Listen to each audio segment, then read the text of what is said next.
like to let you know that we are recording this session. And we want to thank you for joining us for the webinar. It's a pleasure to welcome you to the June 2021 ESP Professional Development Committee webinar series. My name is Jeanette Ray Keywood, and I serve as chair of the Professional Development Committee. If you haven't already, please take a moment to drop your name and institution in the chat box so we know who is with us today. Our presentation is Health Insurance Options for Farmers and Small Businesses. Our presenters are Jesse Ketterman and Maria Pepitas. Both of them are FCHS Extension educators, and Jesse is from the University of Maryland, and Maria is from the University of Delaware. And as you can see, the title of our program, this particular program is a signature program at University of Maryland. Just a little bit of housekeeping before we get started. If you have questions during the presentation, please type them in the chat box. We will have time at the end to answer the questions. And I also, as I mentioned, wanted to remind you that it is being recorded. The webinar will be available, the recording will be available on the ESP website about a week or so from now. So you can visit the website and listen to the webinar again, or share it with friends, and check out some of the other webinars that have been posted on there. So without further ado, I would like to turn the time over to our presenters and let them begin their presentation. Jesse and Maria? Thank you. And as you mentioned, we're going to be talking to you today about health insurance options for farmers and small businesses. And just a little more of an introduction. My name is Jesse Ketterman. I'm with University of Maryland Extension. I'm a family and consumer science educator in the Western cluster of Maryland, and I am an accredited financial counselor. And good afternoon. I'm Maria Pepitas. As Jeanette said, I'm with the University of Delaware Cooperative Extension. I'm a family and consumer science educator for the whole state, 3 counties, right? I'm an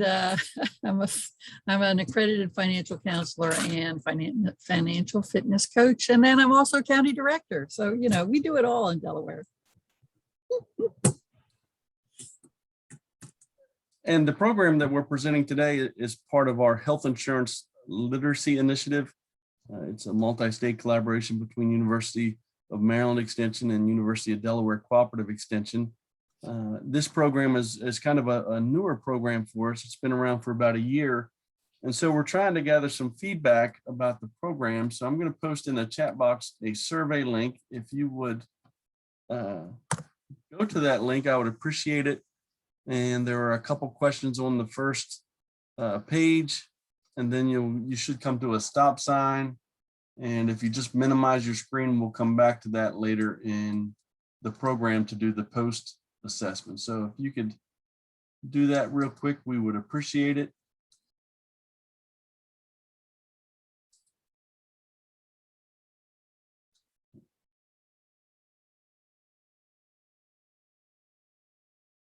Yes, you see the big stop sign, and then just minimize your screen. And like I said, we'll come back to it later with the post-program questions. Once you've completed the survey, if you could just post a message in the chat box, that way I'll know that it's time for me to move on to the next slide.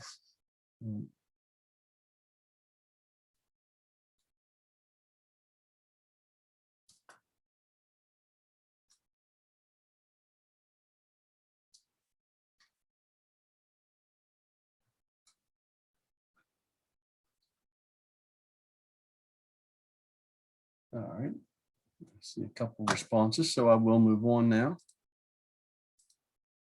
And so our plan for today is to assist you in knowing important insurance options as it relates to farmers and small businesses. So there's a lot of overlap between health insurance options that a small business owner may have and farmers. So we're going to touch on some of those important health insurance options, identify some items to consider when you select insurance, and know where to go for information about health insurance options. And our format for doing that is by answering a couple quick key questions. So we're going to look at the why, and the why being, why do I need to plan for healthcare? Then we're going to look at the what, which is, what are my health insurance options and what resources provide that information?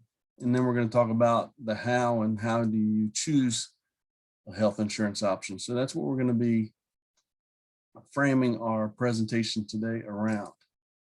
And when you do that, you can make a smart health insurance decision. And so let's start with why you need to plan for health insurance options. And maybe we can post a couple responses in the chat box as to why you think it is important to plan for healthcare. So we'll look for a couple responses in the chat box. Why do you need to plan for healthcare?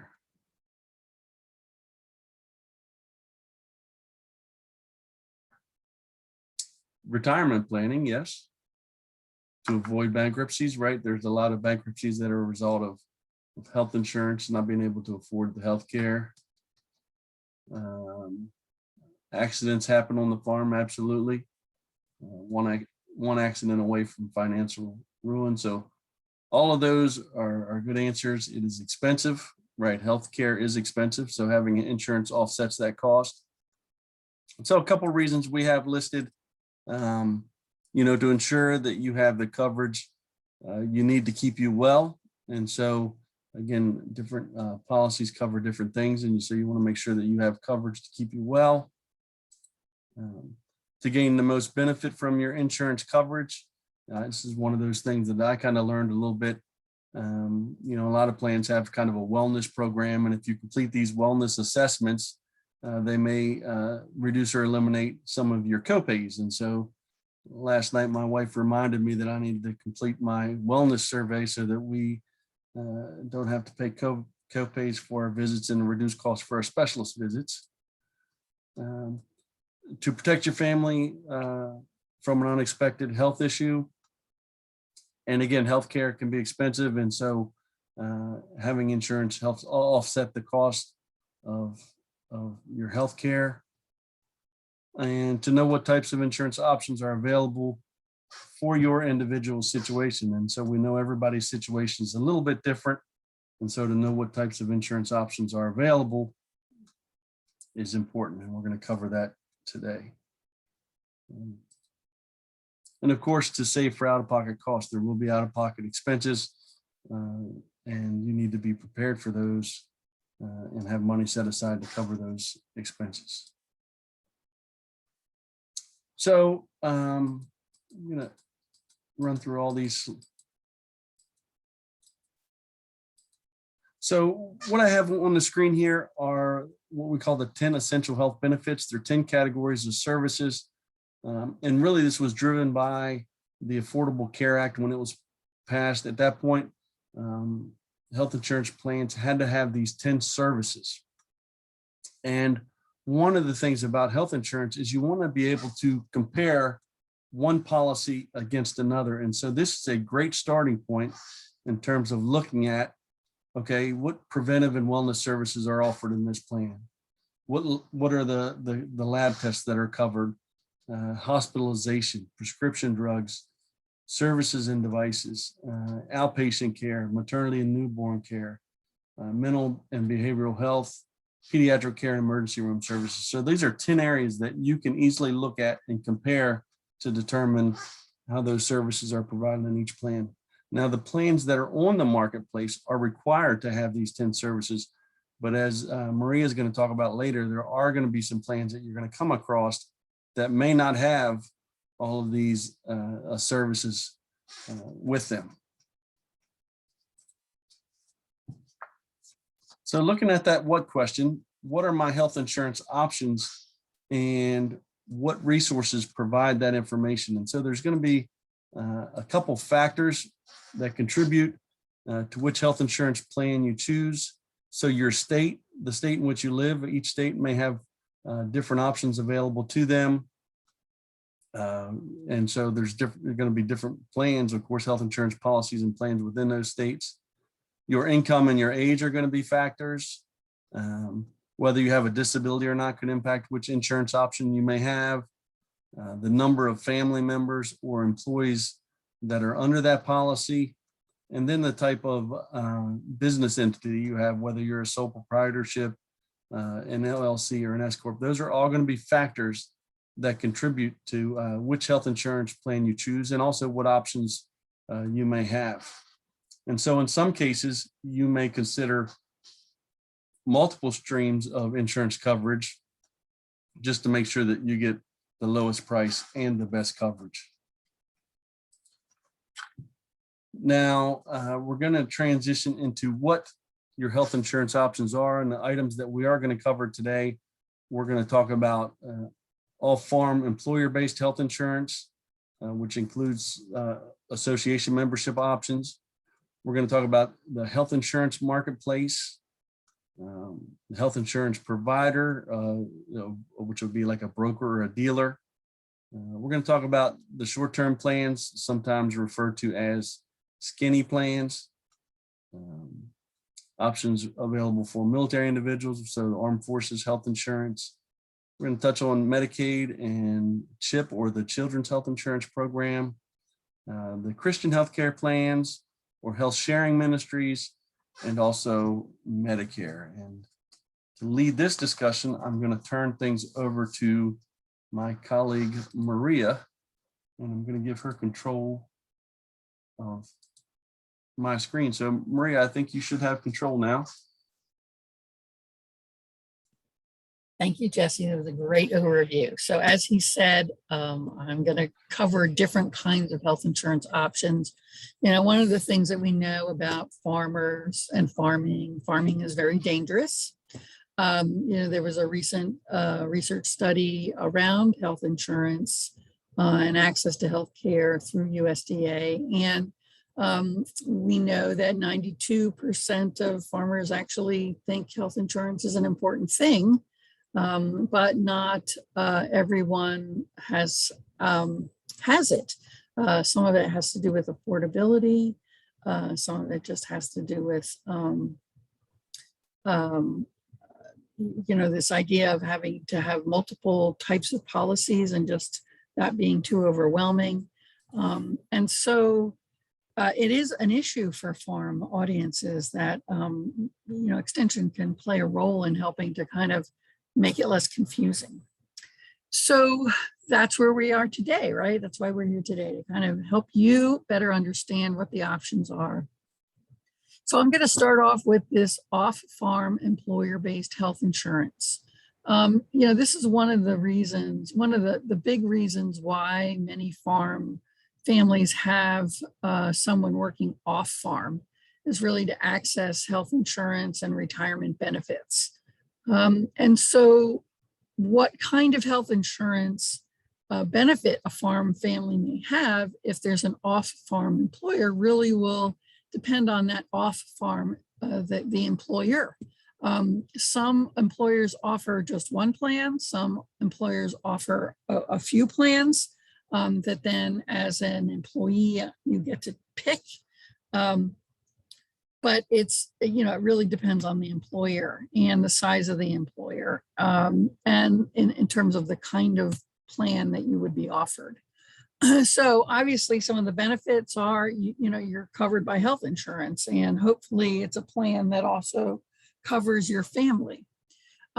We do know that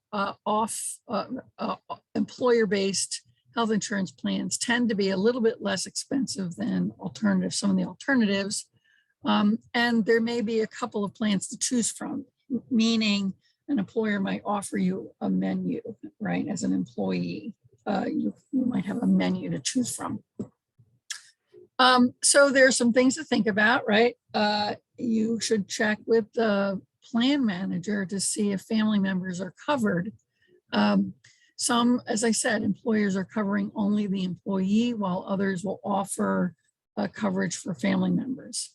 Deductibles can be high, and so that is something also to consider when trying to make the decision about not only the plan, but whether or not it makes sense to offer or to get insurance through the employer. And it may not cover everything that is needed, meaning it may not cover all of those 10 essential health benefits. So how do we find out more information about that? It would be, I'm trying here. Let's see. Oops. It would be through the employer plan, really, through the HR department, or even the health insurance company that's offering the plan. So what about the next alternative, right? The health insurance marketplace. So the health insurance marketplace started back when the Affordable Care Act was passed in 2010. Plans were finally made available to the public around 2014. And how much of a choice individuals have really will depend on the state. And so health insurance marketplace plans are kind of configured and monitored through the state health insurance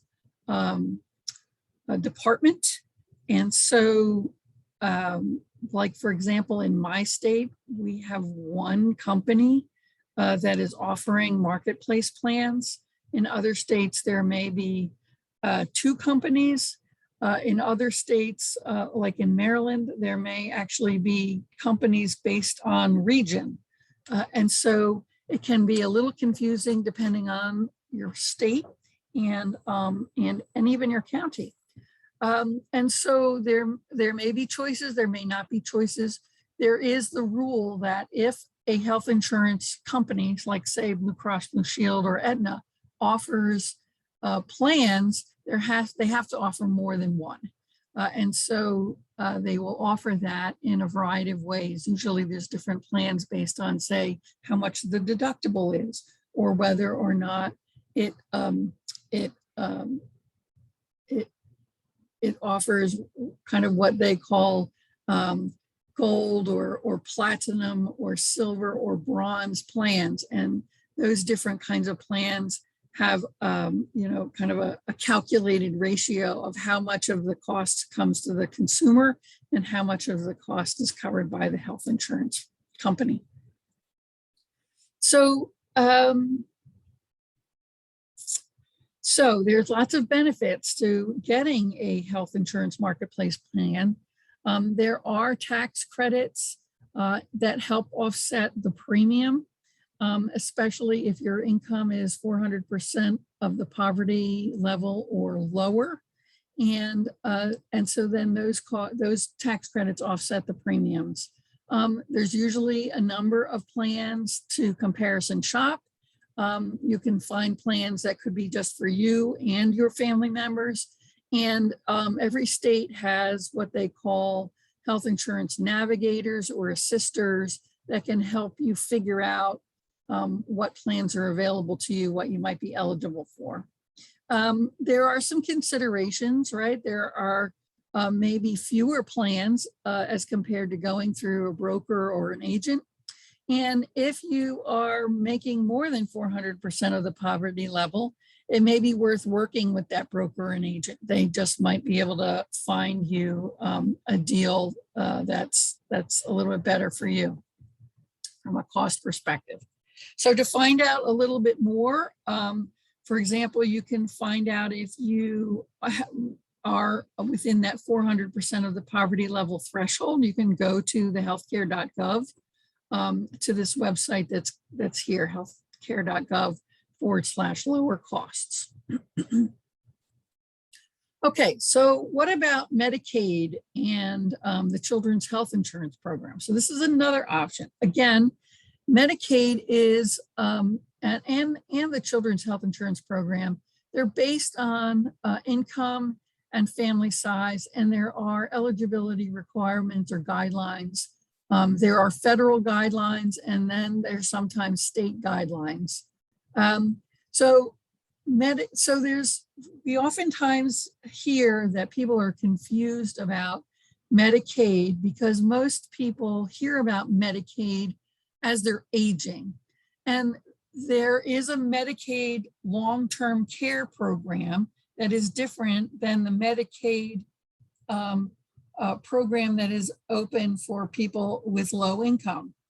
And so the long-term care program does take into account your assets. And so that's where especially aging farmers get concerned about their farm as an asset and may not be eligible because of that large asset, the farmland. The Medicaid kind of health insurance program is different, and it does not consider assets in part of their calculation and eligibility. So there may be some farmers who are eligible to get Medicaid. And so I really encourage people to find out about that in their state. One of the connections that has been nicely made with the healthcare marketplace and those navigators and assisters is, if you're unsure of whether or not you're eligible for Medicaid, if you can talk to them, they'll crunch some numbers and they can let you know whether you're eligible for Medicaid in your state and CHIP actually, or if you're eligible for those tax subsidies under the health insurance marketplace. So it's worth exploring depending on income levels and what the guidelines are for what Medicaid is in your state. So the CHIP program is really just for children under the ages of 18. So there could be some families, for example, where the adults in the family are covered by Medicaid and the children in the family are eligible for CHIP. Or there may be the opportunity if you're, say, employer covers the adult who is working, but doesn't cover the children, CHIP could be something that covers the children. And so CHIP then covers medical and dental costs, dental care costs of children, and in some states also covers pregnant women. Again, there's sort of that income and family size eligibility that can determine whether or not you're eligible. So how do you find out more about these? Basically, you can find out more at the healthcare.gov website if you look under Medicaid and CHIP programs, or as I said, you could contact your local healthcare navigators or assisters within your Department of Social Services. So I wanted to provide a couple of examples just to sort of share this a little bit. So we have Lynn and Jim, and you can see their ages, and they own a sheep farm. They have 4 kids, all under the age of 18, and all of them are non-smokers. Together, they earn $106,000 a year. They live in Delaware, and they are eligible for an advanced premium tax credit through the health insurance marketplace. So based on their income and their family size, they are actually at 304% of the poverty level. And so what I've done here next, sort of on the bottom part of this slide, is to show that their premium per month for all 6 people would be $864. The amount of the subsidy would be almost $2,000. And if they were actually paying it out of pocket, it would be close to $2,800, a little over $2,800. So it can be very expensive. But through the healthcare marketplace, we've reduced this premium amount almost by a quarter. So now I wanted to give a Medicaid example. And so here we have Sam and Sally, and they own the sheep farm and again have 4 kids all under the age of 18 and are all non-smokers. And together they earn about $47,000 a year, and they are eligible for Medicaid and CHIP. Based on the subsidy calculator, they are living at 136% of the poverty level. And so in Delaware, we have expanded Medicaid. That's what that means, to 138% of the poverty level. Some states have have Medicaid set at 100% of the poverty level. In that case, right, if Sally and Sam lived in a different state where there was not expanded Medicare, or sorry, excuse me, Medicaid, they would not qualify for Medicaid. But because Delaware has expanded Medicaid, they are eligible.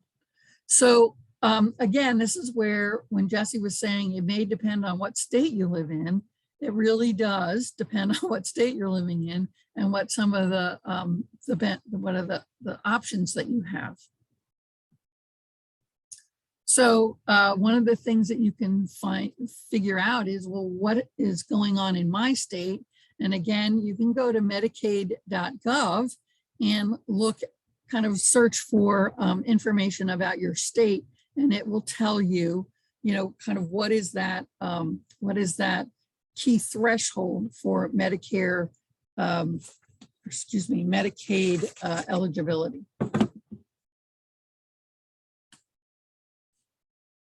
Okay, so what about purchasing through a health insurance provider, meaning the company, or a broker dealer, right? So in some states, the health insurance companies are selling plans directly. And so, you as a consumer would, call Aetna or Blue Cross and Blue Shield, say, I want to insure myself, my spouse, and my 4 children, all under the age of 18, who are non-smokers, and they would give you your options, right?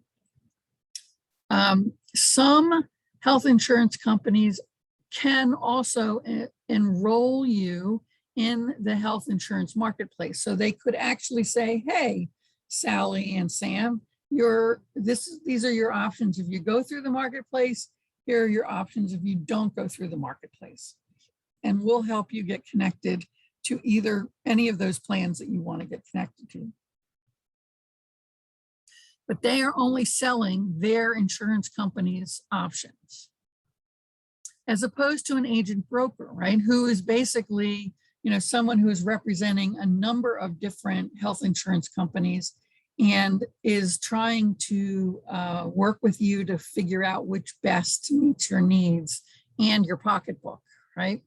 And so you also need to know that some brokers and agents have been certified to offer marketplace plans. And so again, one of the things they may be able to do is say, well, if you want to purchase a marketplace plan that brings you a subsidy, they would be able to help connect you in and get you enrolled in those, as well as other options. So things to think about, right? You want to check your insurance commission's department to see which health insurance providers are actually licensed to sell in your state, and be sure that you're purchasing from a licensed insurance provider, and be sure that you really understand the process by which the agent and broker gets paid, right? And maybe compare the differences between purchasing through their business or purchasing through other health insurance options. So those are things to consider. Now, what do you need to do? You can call or connect with your health insurance commission or healthcare.gov to get yourself some more information about these things. Okay, the next is through armed forces. So people who are active or retired from any of the armed forces may be eligible to use the health insurance offered through those armed forces organizations. TRICARE is an example. Certainly services through the Veterans Administration would be another place that would be available to those audiences. And so you can get more information from the Veterans Administration as well as TRICARE. Okay, so now we're into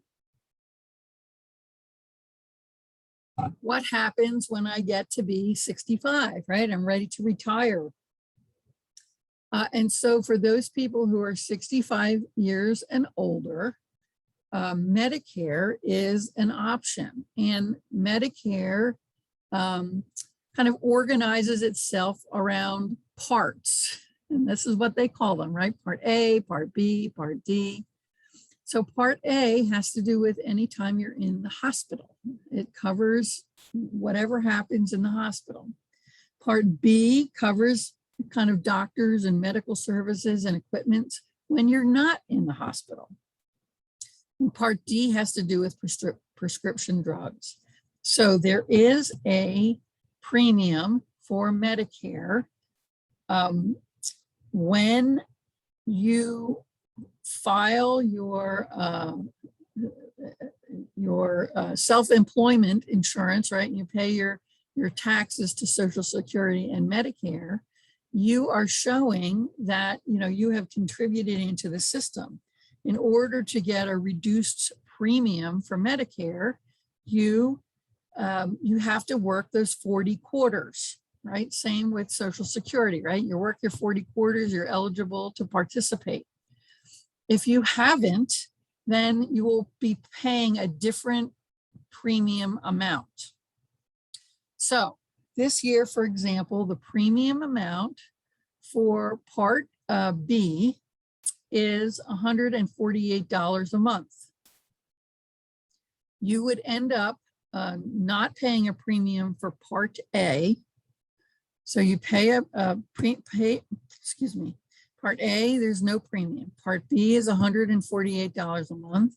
And Part D, you would choose a plan and pay the premium for Part D. Anywhere between $10 and $50 a month, depending on your location and the types of medications that you're taking. So, it's considerably cheaper, right, than other kinds of insurance. Now, one of the things about Medicare is it pays for roughly 80% of your healthcare costs. And so many people decide to purchase a Medicare supplement or Medigap insurance plan. And I'll just talk about that in a second. So one of the other pieces of information that's really important about Medicare is when you sign up, right? So you are eligible at age 65.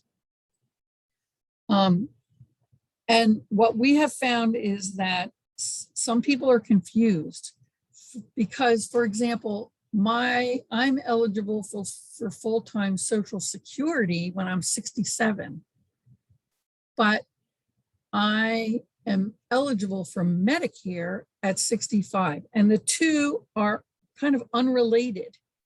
And so people really need to sign up for Medicare when they're 65, and there is a free enrollment period in a 7-month window that is 3 months before the month of your birthday and 3 months after.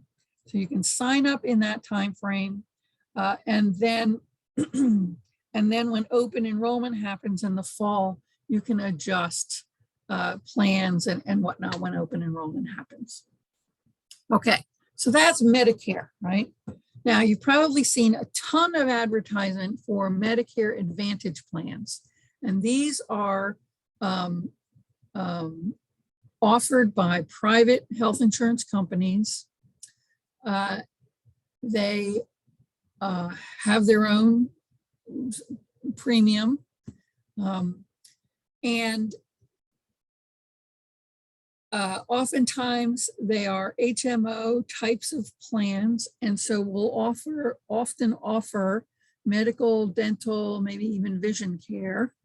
And the other piece to know is Medicare Advantage plans aren't necessarily open in all areas of the country or all counties. So again, you're going to want to kind of look to see what's available in your county or area.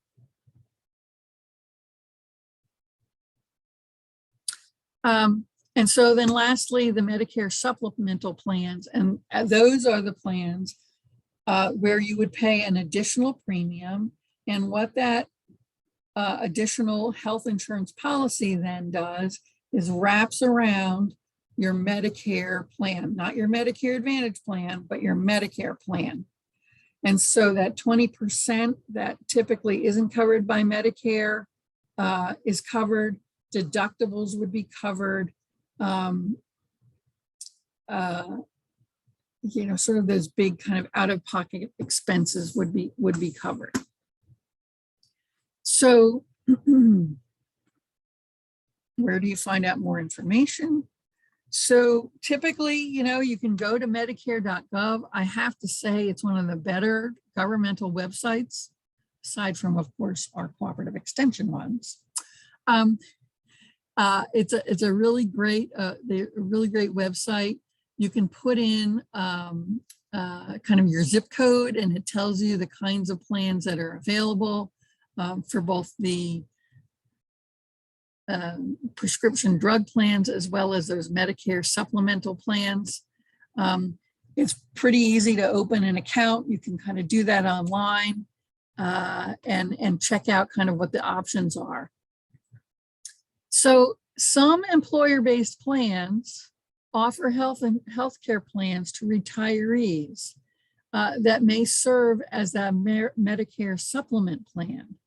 And so people with that option really needs to check out and talk with their human resources department. For example, at the University of Delaware, when I finally hit 65, Medicare will become my first or primary plan, and my University of Delaware healthcare plan will become a Medicare supplement plan that will wrap around my Medicare plan. So that's just an example. Okay, how are we doing here? So the Christian healthcare plans or health sharing ministries kind of work like insurance programs, but they aren't insurance programs. And so they are independent organizations, typically associated with a religious organization. And basically the way they work is you or your family kind of pay a premium every month. And because there's a large number of members in this pool, right, then all of those dollars are coming into a pool.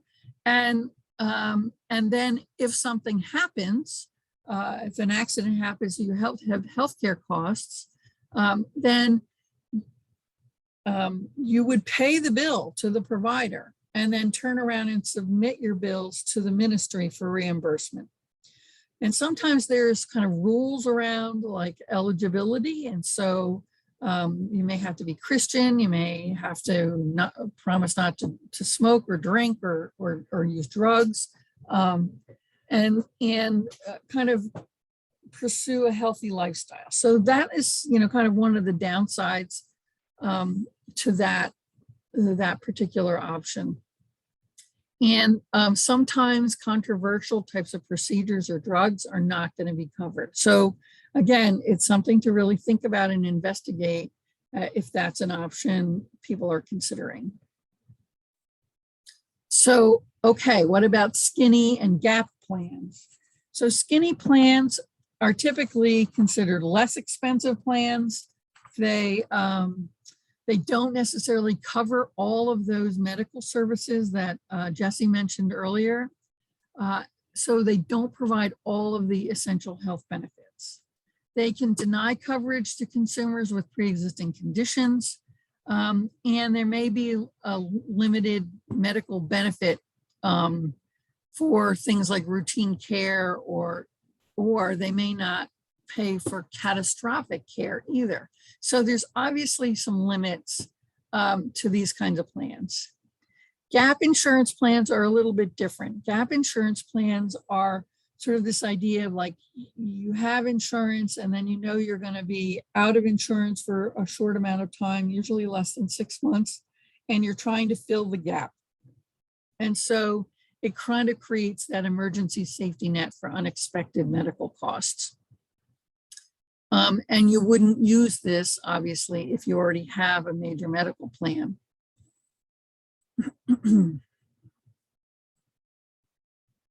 So you want to definitely check with local insurance departments to determine if the sellers of the plans are licensed in your state. So just a quick coverage in terms of if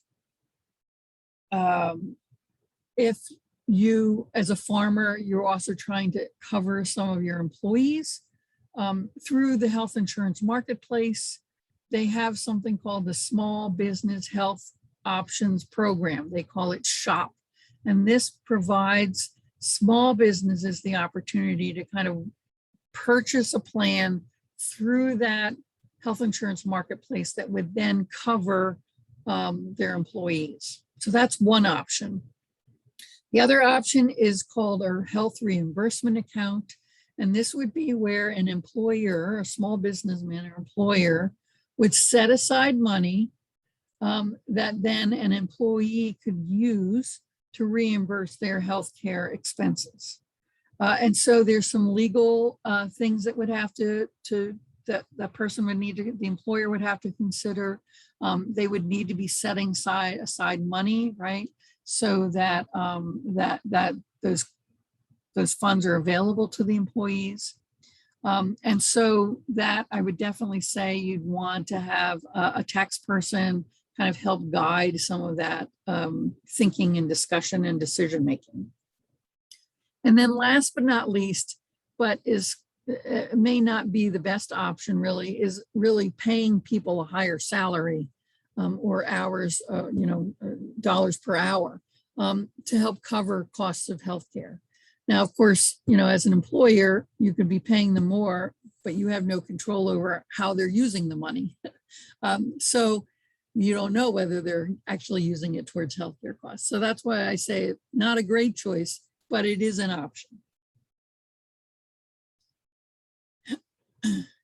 And so, just quickly, the SHOP program is for employers who want to provide health and dental for their employees. It's available through the marketplace, and the business would have to have between 1 and 50 employees. And you may be eligible for tax credits that will help offset the cost of providing that insurance. And that would be tax credits to the business, right? And so that option gives you a little bit of a flexibility in terms of being able to offer plans to your employees. Another option is to go and visit with an independent agent and broker to kind of figure out what kind of plan might be best for you as you are trying to figure out who you're going to cover, and for is it just the employee? Is it their family? What are those costs? And obviously you want to shop around and compare prices, but also what is covered. So I kind of talked a little bit about health reimbursement accounts already, but just to sort of underscore this, it's creating an account that the employer sets aside 100% of the money for this, but they can determine how much they set aside. So for example, as an employer, I might say, I'm going to provide Sally $1,000 in a year to use towards healthcare costs. She would be able to get reimbursed for allowable healthcare costs that could include premiums and deductibles and co-payments and things like that. But once that $1,000 is done, then me as the employer, I would be done. So there's a really great IRS publication that gives some great information about health reimbursement accounts. It's publication 969. You can just Google that and it'll come right up. So now I'm going to turn back over to Jesse and he's going to bring us home. Thank you, Maria. And before we jump into the last couple of slides here, let's take a minute to pause and see if anyone has any questions about all the plans that Maria discussed. So before I jump into another topic, I thought it'd be a good time to check on questions and answer any questions, and then we'll wrap up with about 5 more slides. And please feel free to type your questions in the chat box or unmute yourself and ask them live.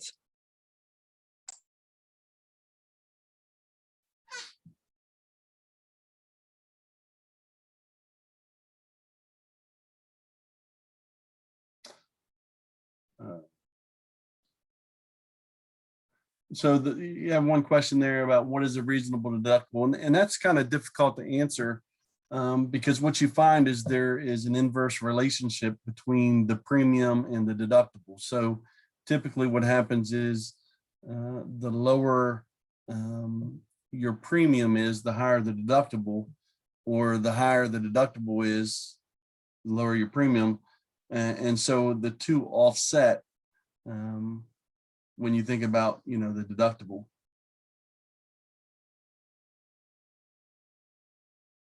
Are local extension counsel able to get coverage through SHOP? That's a Maria, I'm not sure if you know the answer to that question. No, I'm not sure about that one. And as she's thinking about that, will these slides be recorded and the webinar be available? Yes, they will be available, and they'll get posted on the ESP website in about a week. To answer the local extension counsel, you've got to be a business, right? So some sort of legal entity that would be considered a business. I mean, it could be a nonprofit, but you're going to have to be a legal entity that allows you to do that kind of thing. Yeah.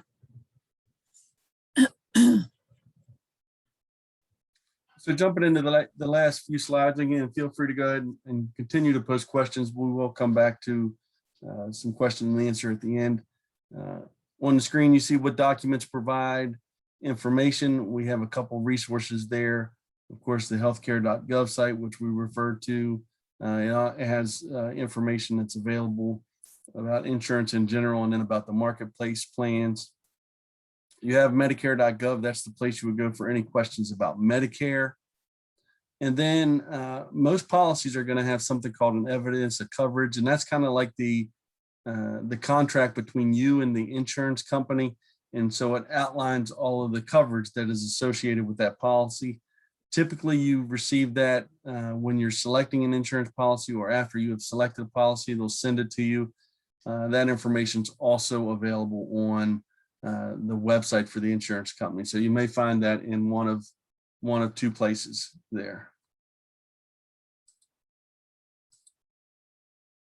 A resource that we developed with our health insurance literacy initiative is called the My Smart Choice Health Insurance Workbook.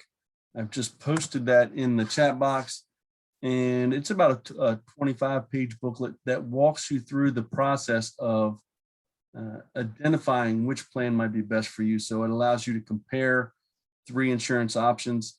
It includes definitions of terms, because we know that insurance can be confusing.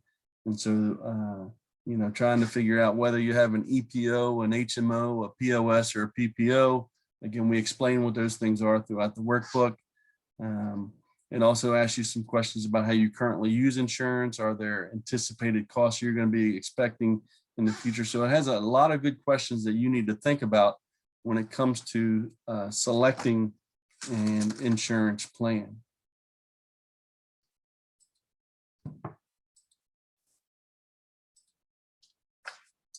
And so now we're back to, if there are any other questions, feel free to post them in the chat box.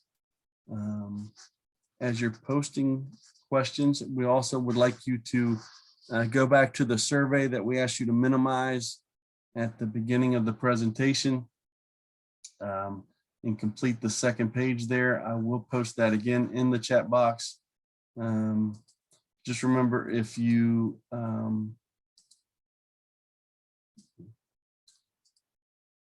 you're just now completing it, make sure you skip over the first set of questions, because those are the pre-questions, and now we're at the post-question part. So there's the link for our Qualtrics survey. Again, if you minimized it as we shared at the beginning, just open it back up and click the next button at the bottom right. If you're just now taking it, just skip over the first section till you'll scroll down. You'll see the stop button, click next, and then answer the questions on that page. And we're back to, if you need to contact us, Maria and I would be more than willing to answer any questions that you may have. There's our contact information, and I'm not seeing any questions in the chat box, but again, feel free to ask any questions you may have. And this wraps things up for us. So I'll turn it back over to Jeanette, unless we see some questions. Well, thank you very much, Jesse and Maria. Your session was very interesting and provided a lot of very valuable information. One more opportunity for questions. Please unmute yourself and ask questions. I'll take another minute to give you an opportunity to ask a question.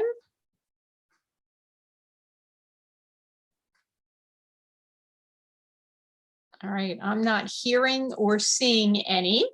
So once again, I want to thank our presenters. I want to thank everyone for attending today. And as we have mentioned a few times, it will be archived in the ESP website. So check out the website for this webinar recording, as well as others that we have done. Please plan on attending our next ESP professional development webinar on July 27th at 1 p.m. The topic is smoking and grilling foods. So that's a good summertime topic. So July 27th, 1 p.m. Eastern time. And once again, thank you to Maria and Jesse for today's presentation. And thank you to everyone that joined us. Have a wonderful day and enjoy your 4th of July.